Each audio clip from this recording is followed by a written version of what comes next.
Аз съм Стадо Ренчев от Пловдив. Искам да ви представя един мой проект, който захванахме последния месец. Той включва адски талантливи, млади, ентусиазирани хора. Имаме гримьори, стилисти, фризьори, видеооператори.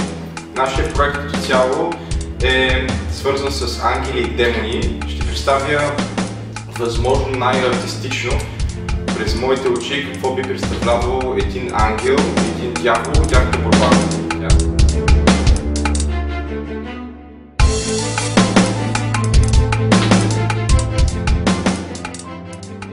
Аз съм човек, който поддържа сайта на екипа и освен това играя ролята на главен асистент за всичко. Аз се занимавам с гримов проект.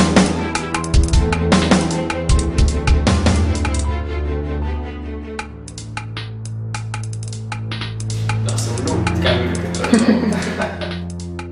Аз не тризърци, пропове за мувите, за клипове, за снимки. Аз се казвам Мина и се занимавам с всякакъв вид видео. Добре, нашия проект е като цяло свързан повече с снимки, обаче има нужда от видео, което да показва какво случва на тези снимки. И аз се занимавам с правенето на този тип видео.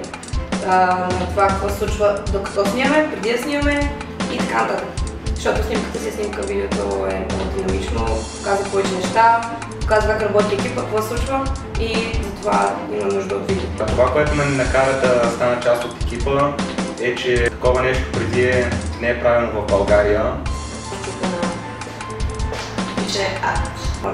Мисля, че нашия проект е много интересен, много различен. Потенциалът е доста голям. Смятам, че успешно може да бъде реализирано с помощта на всички.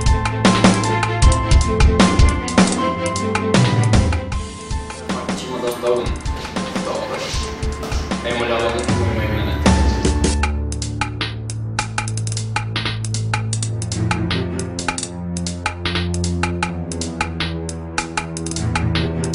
Имам нужда да снимам такива неща, понеже обичам да снимам. Всичко ще е заснето, така ще видите емоцията, ще може да станете част от нашия екип. И това е първият проект, който реализираме. Надявам се да стане всичко окей. Сега върват перфектно нещата. Много съм ентусиазиран. Доволен съм наистина от резултатите. Успяваме да комбинираме добре усилията помежду си. Екипът е организиран, като включваме много огън. Както Любо казва, огън, това сме ние.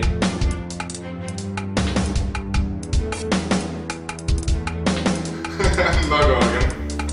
Пироефекти. Неделя живот здраве на 24-ти ще направим фотосесията. След 24-ти очаквайте ни скоро да ви разцепим с нашия... Много ясно. С нашия проект. проект.